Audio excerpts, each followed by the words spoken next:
Bismillahirrahmanirrahim. Assalamualaikum warahmatullahi wabarakatuh. Alhamdulillah wassalatu wassalamu ala Rasulillah wa ala alihi wa ashabihi wa man tabi'ahum bi ihsanin ila yaumil qiyamah. Wa asyhadu an la ilaha illallah wahdahu la syarika lah wa anna Muhammadan abduhu wa rasuluhu la nabiyya ba'dah. Wa qala Allah ta'ala fi kitabihil karim, a'udzu billahi minasy syaithanir rajim. Ya ayyuhalladzina amanu taqullaha haqqa tuqatih wa la tamutunna illa wa antum muslimun. Amma ba'd. Sesungguhnya sebenar-benar ucapan adalah firman Allah Subhanahu wa taala, dan sebaik-baik petunjuk, sebaik-baik teladan adalah teladan dan petunjuk yang telah dicontohkan oleh baginda Rasulullah sallallahu alaihi wasallam, dan sebagaimana pula yang diamalkan oleh para sahabat beliau radhiyallahu anhum ajma'in. Jamaah salat Jumat yang semoga senantiasa dirahmati Allah Subhanahu wa taala. Kita terlahir, kita tumbuh, kita besar menjadi dewasa sebagai seorang lelaki. Dan di dalam Islam Allah mendudukkan masing-masing porsinya. Untuk laki-laki ada, untuk perempuan ada. Masing-masing punya hak, masing-masing punya tanggung jawab.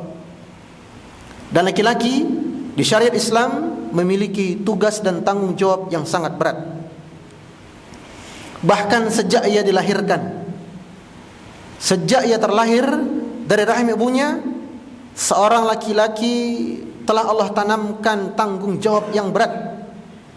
Dan tanggung jawab ini akan bertambah keberatannya, akan bertambah-tambah berat seiring berpindahnya fase usianya menjadi remaja, dewasa, menikah, punya istri, punya anak, dan seterusnya. Di antara contoh nyata bagaimana beratnya menjadi seorang laki-laki, di antaranya yang pertama, bahwa Al-Imam As-San'ani di dalam kitab beliau Subulus Salam menjelaskan tentang rincian perbedaan pendapat di kalangan para ulama tentang sampai kapankah batas orang tua wajib menafkahi anak. Dijelaskan di situ bahwa untuk anak perempuan, maka kewajiban orang tua menafkahi sang anak perempuan ini, yakni sampai anak perempuan tersebut menikah.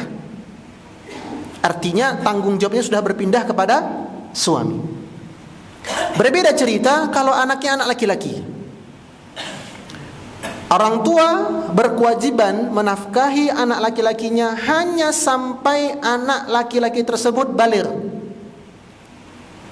Kenapa demikian? Karena Allah telah menanamkan fitrah di dalam tubuh laki-laki, di dalam jiwa laki-laki untuk menjadi qawwam, untuk menjadi tulang punggung, untuk menjadi penegak. Makanya secara biologis tubuh kita kaum laki-laki meskipun lebih kurus dibandingkan tubuh wanita, namun ketika naik timbangan sama beratnya. Kenapa bisa seperti itu? Karena laki-laki Allah takdirkan, Allah ciptakan kepadatan tulangnya lebih padat daripada tulangnya kaum wanita.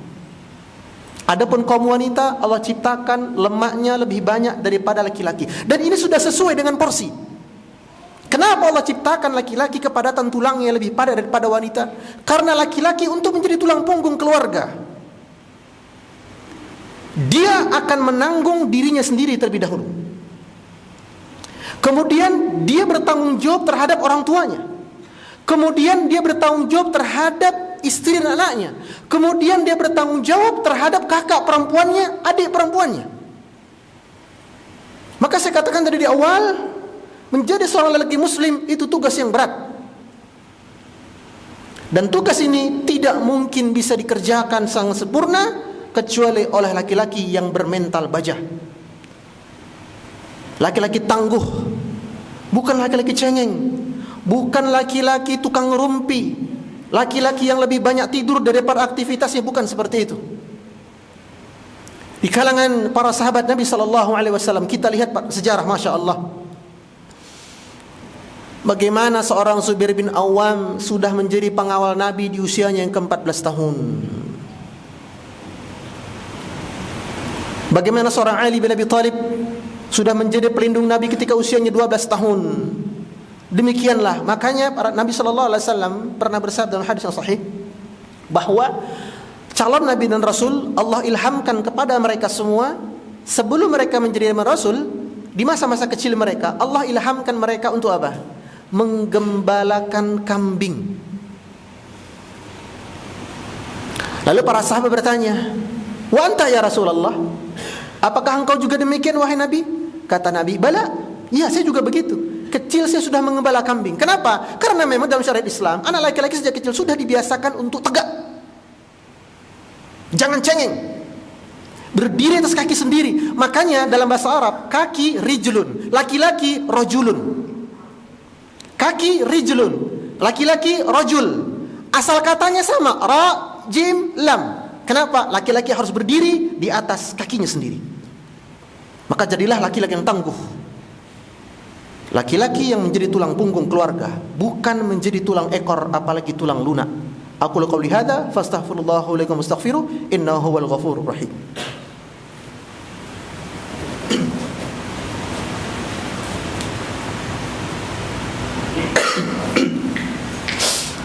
Alhamdulillah hamdan katsiran tayyiban mubarakan fihi kama yuhibbu rabbuna wa radha wa asyhadu an la ilaha illallah wahdahu la syarika lah wa anna Muhammadan abduhu wa rasuluhu la nabiyya ba'dah.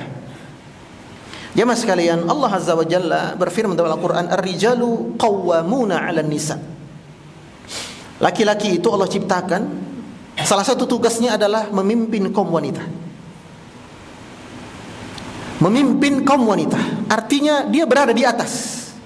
Dia yang mengatur, dia menegakkan disiplin, dia yang menetapkan aturan dan seterusnya. Laki-laki juga dibebankan tanggung jawab oleh Allah Azza wa Jalla. Di dalam surat At-Tahrim Allah berfirman, "Ya ayyuhalladzina amanu qu anfusakum wa ahlikum nara." Wahai kalian laki-laki beriman, laki-laki mukmin, tugas pertama kalian apa? Jagalah diri kalian, lindungi dari kalian, selamatkan diri kalian dari azab Allah yang pedih. Kemudian jagalah istri dan anak-anak kalian. Selamatkan dan lindungi istri dan anak kalian. Jemaah sekalian, menyelamatkan diri kita sendiri itu sudah suatu pekerjaan yang sangat sulit. Ibarat kata kita tenggelam di sebuah lautan,